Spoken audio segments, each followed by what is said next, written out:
At the end of your first year in architecture at WIT, you design nice little buildings like this one, which is a pottery studio. But this isn't how we start off. At the very start, we teach students how to draw lines: heavy, medium, and light lines. They're the only three types of line you need to be able to describe a building.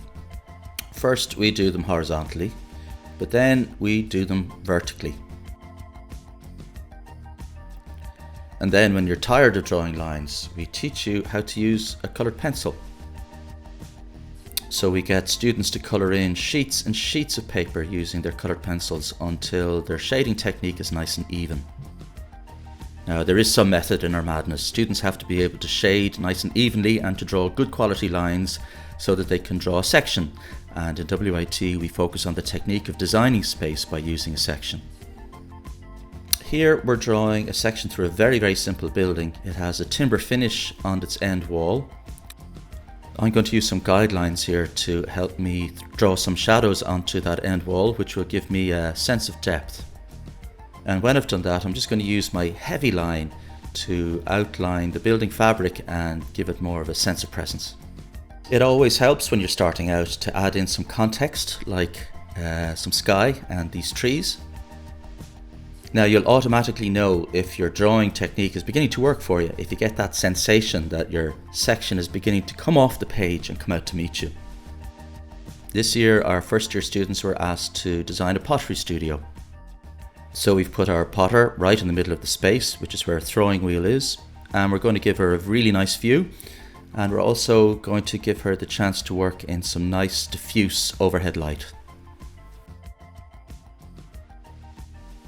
The studio is going to have a nice warm feel, so we're going to clad the walls in some timber.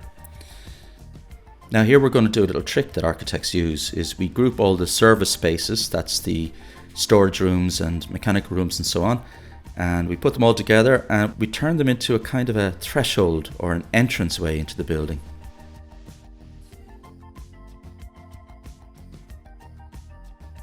Well, because of COVID, it wasn't so easy for us to find a site this year where we could all work. So in the end, we chose my front garden, which is right on the shores of Lough Derg. But our section technique doesn't only work for pottery studios. Last year, we got our students to design a library for a site in Monaco.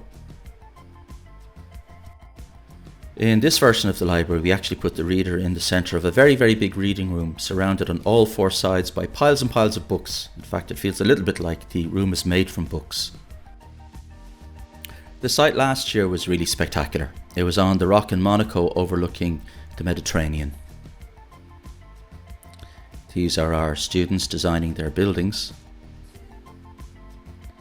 And we had a couple of really brilliant projects. This one is by Rory. He did an absolutely fantastic job.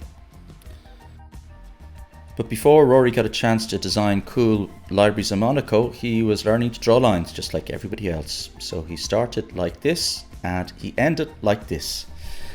And this is pretty much what life is like in the Department of Architecture in WIT.